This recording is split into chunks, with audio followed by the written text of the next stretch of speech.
Madame, Monsieur, bonjour. Bienvenue sur le plateau de votre émission. Je suis ravi de vous accueillir en cette matinée.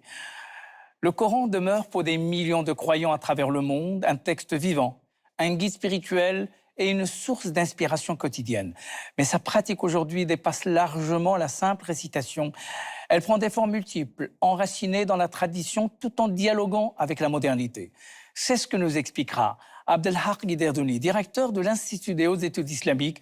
Il est mon invité ce matin. Mais avant d'aller plus loin, vous le savez, cette émission nous donne aussi la possibilité de parler de tout. L'islamologue Moussa Abou Ramadan nous parle du droit musulman. Écoutons-le.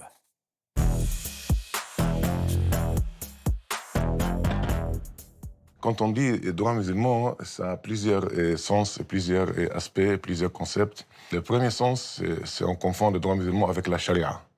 La charia qui est essentiellement le Coran et la sunna, ça veut dire ce qu'a dit le prophète, ce qu'a fait le prophète. Une autre conception, c'est la doctrine. Ça veut dire ce que les juristes musulmans ont écrit au cours des siècles, disons à partir du 9e, un peu avant, carrément jusqu'à aujourd'hui. Ce qu'ils ont écrit dans leurs textes juridiques, la doctrine, avec les différentes écoles. Troisième sens, on peut dire, le droit musulman, c'est le droit qui a codifié cette doctrine juridique et qui a mis ça dans des lois. Par exemple, le droit musulman de la famille, spécialement dans les pays arabes. Donc, c'est ces trois aspects qui sont parfois confondus, mais il faut les bien séparer. Dans plein de domaines, le droit musulman n'est plus pertinent au plan étatique. C'est seulement dans les cadres de ce qu'on appelle le droit de la famille. Certaines parties du droit de la famille ont été codifiées et intégrées au droit musulman étatique. Et au niveau, disons, des personnes, normalement, cette partie du droit musulman s'applique seulement dans les cadres de ce qu'on appelle les rituels, par exemple la prière, le jeûne, l'aumône, mais il ne s'applique pas dans d'autres domaines. Ce n'est pas pertinent, le droit musulman. Alors, il y a certains groupes extrémistes qui veulent rétablir la charia, mais c'est un symbole politique. C'est juste des mythes et des fantasmes pour faire peur, mais ça n'a rien à voir avec la réalité. Ça n'a jamais été appliqué et ça ne s'appliquera jamais. Bonjour Abdelhak Guiderdouni. Bonjour. Et merci de répondre à cette invitation. J'ai rappelé tout à l'heure que vous êtes astrophysicien et vous êtes directeur de l'Institut des hautes études islamiques. Alors, le Coran, il est à la fois très chargé de sens, d'émotions, de puissance, mais aussi de mystère. Comment vous concevez et vous lisez le Coran? Le Coran est absolument central dans la vie des musulmans.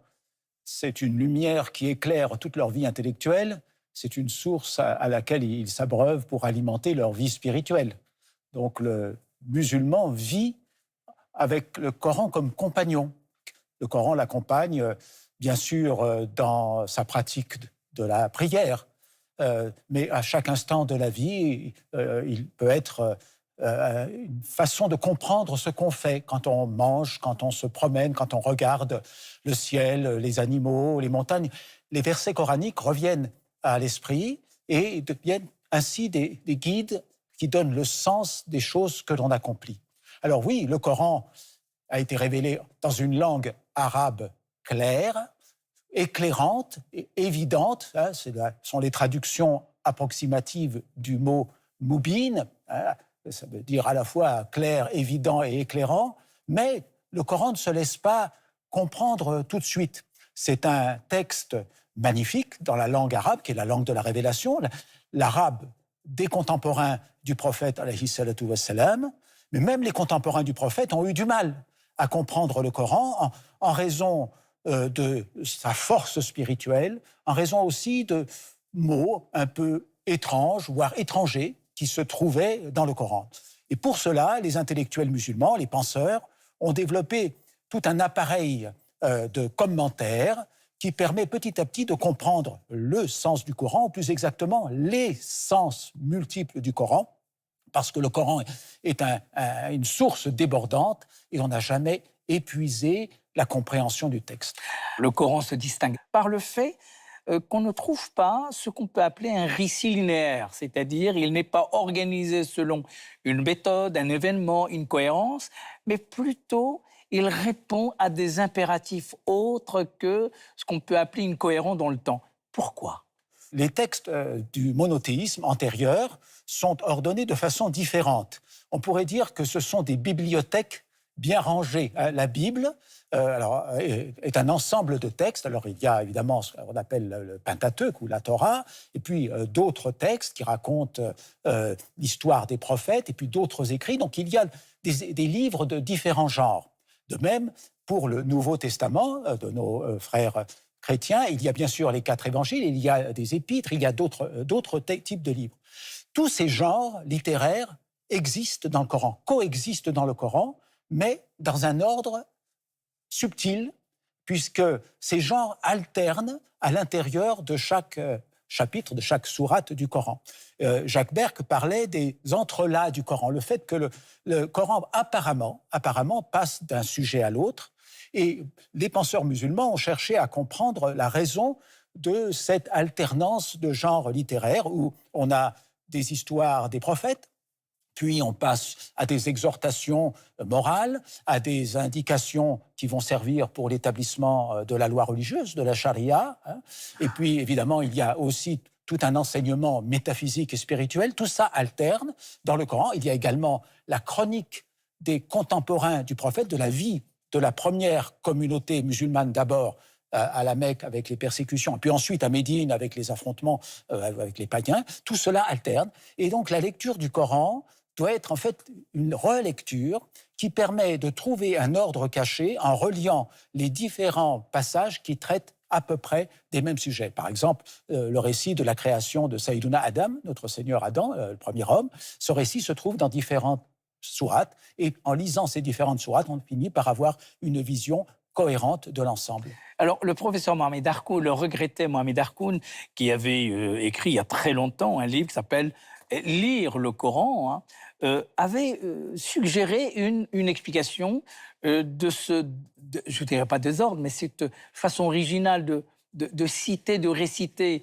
le Coran, en disant finalement, est-ce que finalement le Coran n'est pas à la fois le livre saint, le livre d'inspiration divine, qui répond à des impératifs humains, puisque à chaque événement, le Coran essaie de donner une explication. C'est la preuve même que le Coran lie à la fois le ciel et la terre. Est-ce que ce n'est pas aussi peut-être une explication qui permettrait de rendre le Coran à la fois sacré, il l'est, mais aussi lisible pour n'importe quel être humain, parce qu'il évoque des questions centrales que vit l'homme tous les jours?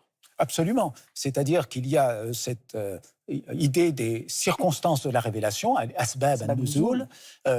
Nuzul, c'est la descente, le Coran descend, il descend du ciel dans la première communauté musulmane qui s'est établie autour du prophète, alayhi salatu wa salam. Donc il y a vraiment cette idée d'une descente, qui est aussi une naissance du texte. Verticalité, vers le bas. Une naissance du texte en tant que texte articulé. Le Coran a été révélé synthétiquement, dit-on, au moment de Laylatul Qadr, de la nuit du destin ou de la mesure, la 27e nuit traditionnellement du mois de Ramadan, mais il sort sous forme de versets, de sourates, petit à petit pendant les 20 années de la prédication du prophète, en fonction des besoins, en fonction des circonstances. Et donc alors évidemment, il y a tout un commentaire qu'on peut faire sur le sujet. Par exemple, le fait que les circonstances elles-mêmes sont voulues par Allah, par le Créateur, pour que les versets puissent descendre à ce moment-là. Donc il y a beaucoup de commentaires, en particulier des commentaires mystiques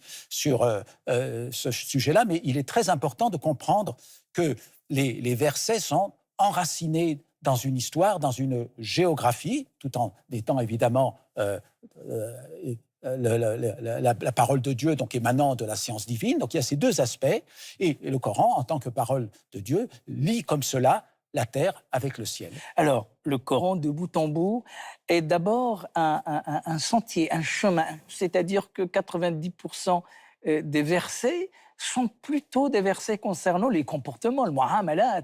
Est-ce que le Coran n'est pas finalement notre façon, une autre manière de cheminer dans la vie avec les autres, tout en respectant évidemment les injonctions divines pour le bien-être de l'humanité? surtout en Europe, et de la part des gens qui, malheureusement, n'ont pas eu accès au texte ou le connaissent de façon très superficielle, on a l'impression que le Coran est un code civil, vous voyez, et c'est vraiment une méprise totale. Bien sûr, il y a eu une constitution plus tardive, au 8e, 9e siècle, d'une loi d'inspiration religieuse qu'on appelle la charia, avec ses dimensions d'adoration, les ibadat, et les dimensions des relations sociales, les mu'amalat auxquelles vous faites allusion. Ça a été codifié dans des circonstances assez particulières dans l'Empire abbasside. Ces savants qui ont fait la codification ont utilisé le Coran, mais aussi et considérablement la tradition prophétique pour pouvoir construire cet édifice intellectuel. Le Coran lui-même a des injonctions morales, il a des injonctions même du point de vue de la loi religieuse, mais assez peu. Il est essentiellement une exhortation, il est un rappel bien sûr de l'unicité divine, de la prophétie, de la succession des prophètes qui émaillent l'histoire sacrée, un rappel des exemples antérieurs, des cités impies qui ont refusé la prophétie et qui ont été malheureusement châtiés par Dieu, et finalement une incitation à aller contempler les signes du Créateur dans la création. Il y a de nombreux versets qui parlent de la beauté du monde, œuvre du Créateur, et il s'agit justement d'aller contempler la création pour comprendre à la grandeur de l'œuvre, la grandeur de l'ouvrier, en quelque sorte, du Créateur. Vous l'avez rappelé, il y a plusieurs manières de lire le Coran, de l'approcher, de le comprendre. Mais il y a une manière, disons, qui se distingue depuis toujours, c'est la lecture qu'en font les soufis. C'est-à-dire qui considèrent le soufisme comme la substance même de l'islam, l'âme de cette religion, et qui vont donc aborder le texte coranique à partir d'un certain nombre d'éléments comme des valeurs, comme je dirais des dimensions ésotériques. Dites-nous d'abord ce que le soufisme nous apprend dans la manière d'aborder le Coran, et qu'est-ce qu'il nous dit du Coran? Alors, il y a eu un débat parmi les intellectuels européens sur l'origine du soufisme.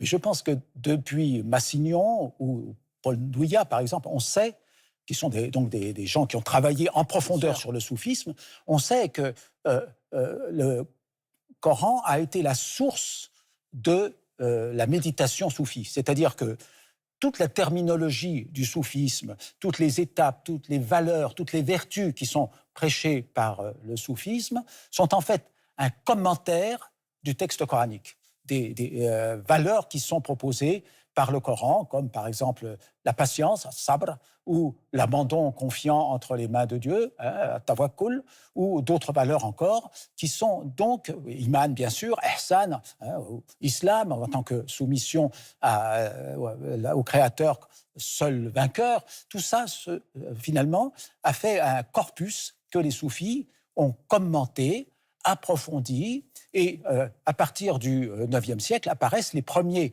commentaires soufis du Coran, comme par exemple celui de Tustari.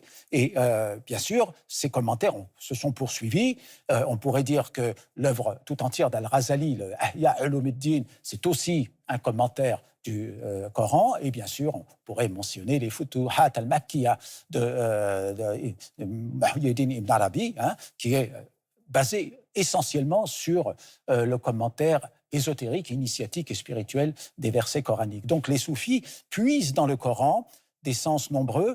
Ils se rappellent ce hadith qui dit qu'il y a dans le Coran un intérieur et un extérieur, ou plutôt un ventre et un dos, donc il y a un aspect vraiment littéral, et puis il y a quelque chose de plus caché, il y a aussi une limite, et la limite c'est ce qui sert pour l'établissement de la loi religieuse, et il y a une place d'ascension, un lieu d'ascension. Et ce qu'on pourrait traduire avec un mot un peu savant, c'est le mot anagogique. Anagogique, cela veut dire ce qui conduit vers le haut. Le Coran, dans ses versets, dans ses chapitres, conduit vers le haut le lecteur pour une accession à des états spirituels, à des compréhensions spirituelles. Et d'ailleurs, il y a une fameuse tradition prophétique qui parle de cela, puisqu'il est mentionné qu'à la fin des temps, au moment du jugement, on demandera au lecteur du Coran de lire le Coran, et on lui dira « monte », parce que le Coran nous appelle vers Dieu, il nous envoie vers Dieu, il nous fait monter vers le Créateur. J'ai rappelé au début que vous êtes directeur de l'Institut des hautes études islamiques, un institut d'obédience, d'inspiration, de respiration soufie, comme vous.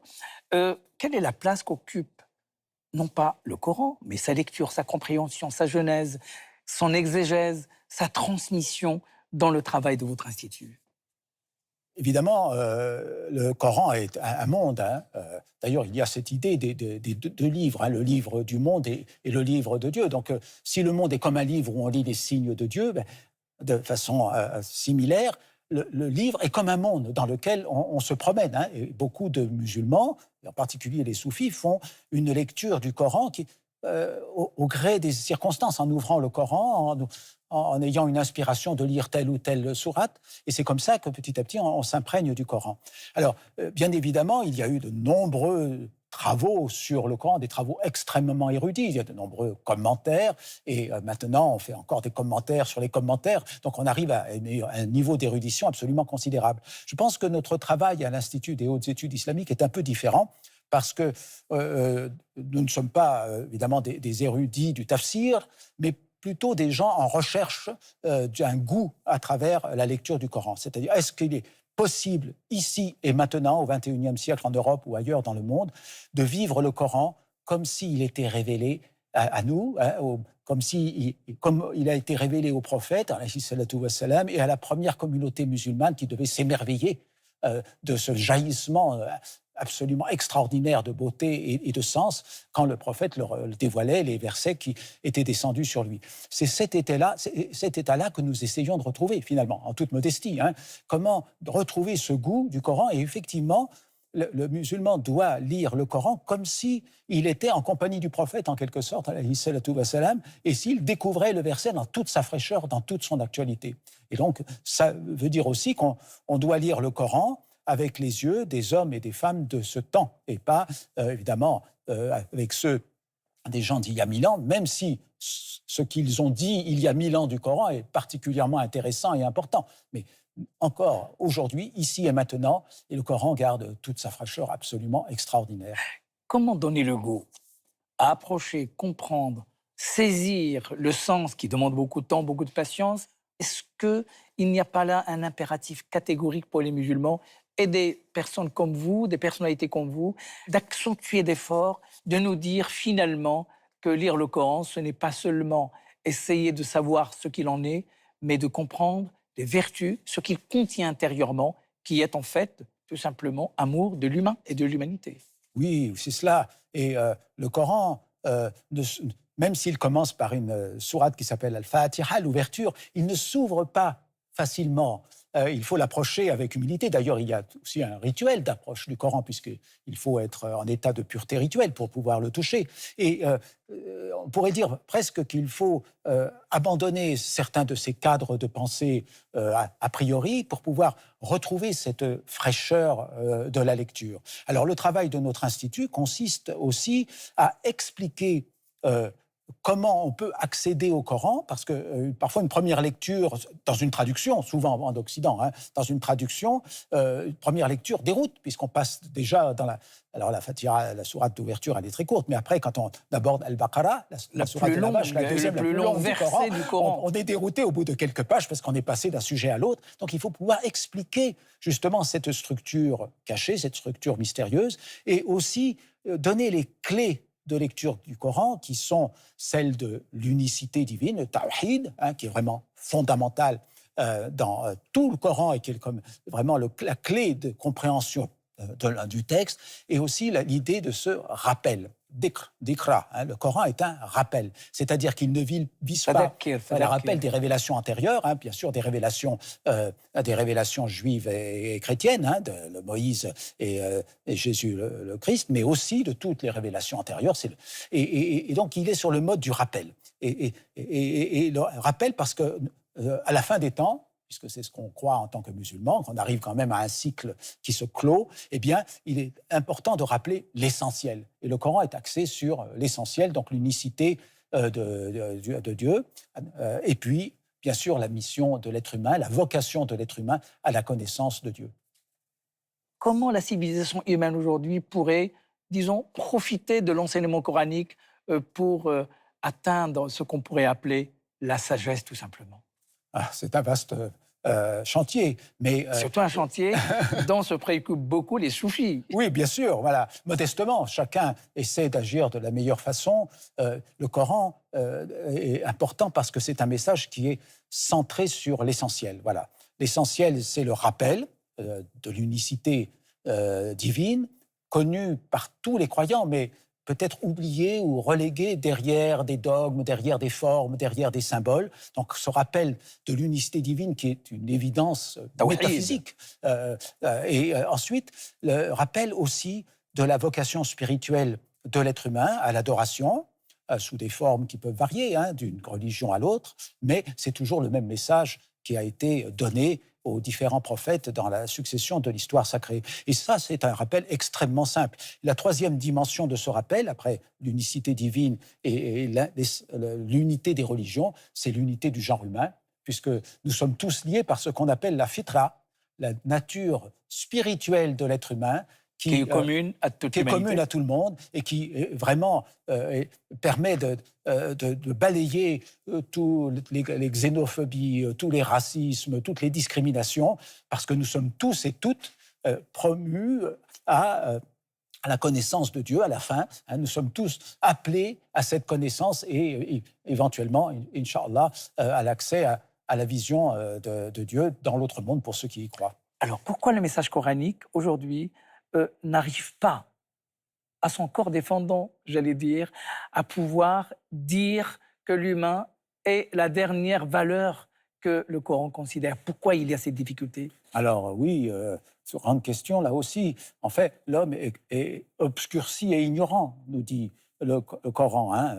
Dalum Jahoul, obscurci et ignorant. Il oublie sa vocation spirituelle. Et c'est une tendance qui a existé tout au long de l'histoire de l'humanité, d'où la succession des prophètes qui viennent rappeler le même message, parce que c'est nécessaire, parce que les hommes ont oublié. Donc il y a une révélation qui se renouvelle, qui n'est pas épuisée, qui se renouvelle à chaque cycle, à chaque génération de l'humanité, jusqu'à la dernière, qui est la révélation coranique. Et la situation a toujours été comme ça, mais elle est particulièrement difficile actuellement au XXIe siècle parce que beaucoup d'hommes et de femmes se sont éloignés de la problématique spirituelle, c'est-à-dire de la question du sens de la vie, parce qu'il y a eu des interprétations philosophiques, de la science, etc., qui ont amené beaucoup de gens à penser que le monde était absurde, finalement.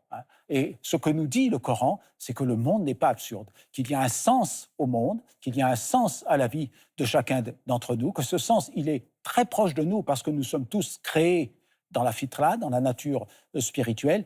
Et il s'agit simplement de se tourner vers ce sens-là pour le retrouver et le sentir briller dans son cœur. Et c'est ça le message des gens du soufisme, bien sûr, la lumière dans le cœur. Au terme de cette émission, j'aimerais vous demander rapidement, si vous me le permettez, de choisir, si j'ose dire, le mot choisir n'est pas forcément le mot qu'il faut, je dirais quelques valeurs centrales que le soufi adopte quotidiennement afin d'être en symbiose avec le Saint-Coran. Quelles sont les 3, 4, 5 vertus, valeurs, principes qui doivent guider constamment l'humanité, quelle que soit d'ailleurs la couleur, la religion ou le temps?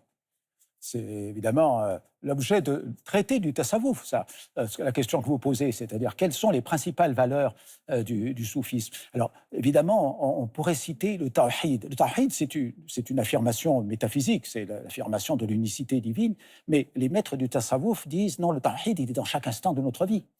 Nous sommes unis en Allah. Et donc, nous ne pouvons pas faire des discriminations radicales, rejeter les choses, les gens, parce que tout est, en fin de compte, la création de Dieu. Il nous apporte des messages par rapport à notre Créateur. Donc ça, c'est une première valeur. L'autre valeur très importante, c'est le tawakkul. C'est-à-dire l'abandon confiant entre les mains de Dieu. Tawakkul ala Allah. Voilà, et le tawakkul, mais le tawakkul doit venir en second après l'action. Parce qu'il y a une mauvaise compréhension du tawakkul, de la remise confiante entre les mains de Dieu, qui consiste à dire « je ne fais rien et on verra bien ». Ça, c'est le quiétisme, qui n'est pas une valeur ni de l'islam, ni du tasawwuf. L'action est d'abord. Voilà, l'action d'abord. Hein. Il faut attacher la chamelle, comme on le sait depuis le fameux hadith dit de la chamelle, où un bédouin demandait s'il devait attacher sa chamelle, puisque la chamelle part si elle veut, si Dieu le veut, et sinon elle reste. Non, il faut attacher la chamelle, et après, tawakkal, mais remets-toi de façon confiante entre les mains d'Allah. Merci infiniment, Abdelhak Hidayatou, de nous avoir accompagnés pour tout simplement nous montrer un peu la voie par laquelle tout un chacun pourrait aborder sereinement, paisiblement, un texte coranique à la fois prestigieux, sacré, intense, plein d'émotions, plein de vertus et plein de secrets et bien sûr de mystères. Merci infiniment. Avant de conclure, prenons un instant pour votre rendez-vous habituel avec le Coran, suivi d'un conte de Fanta Dramé dans Esprit et Lumière.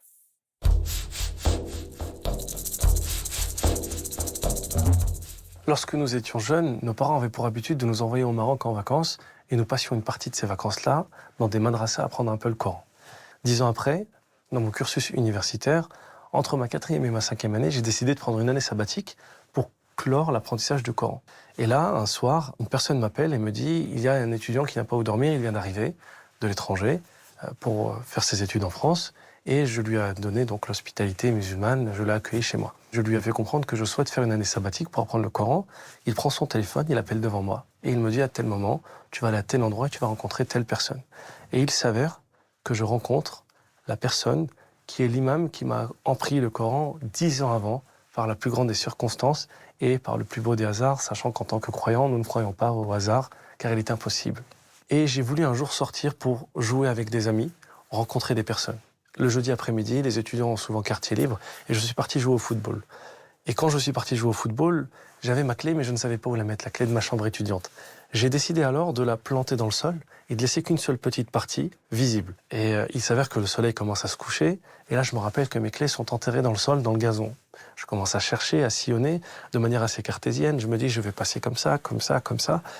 Impossible de les retrouver. Et là je me souviens du verset dans le Coran qui dit « Et lorsque tu oublies, invoque ton Seigneur ». Je me rappelle de ce verset, je le récite au fond de moi, je lève les yeux au ciel, je les baisse et les clés étaient à côté de mon pied.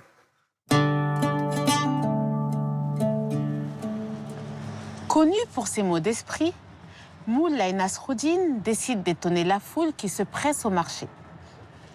Il grimpe sur un monticule et s'écrie « Aujourd'hui, je vais vous montrer un tour savant, un miracle d'intelligence. » Les gens se rapprochent, impatients de voir ce que Nasruddin va faire. Celui-ci sort un petit sac en toile dessous sa djellaba.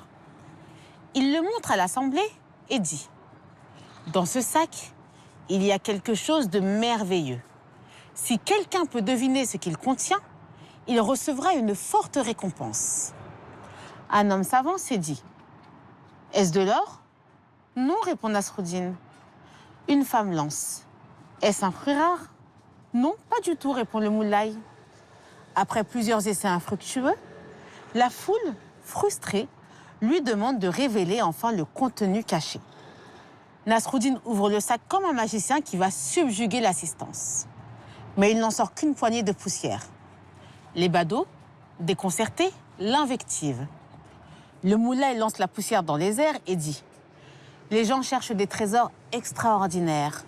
Mais ils oublient que la sagesse est juste là, souvent sous nos yeux, dans les choses les plus simples. » Il pointe la poussière flottant au vent et conclut.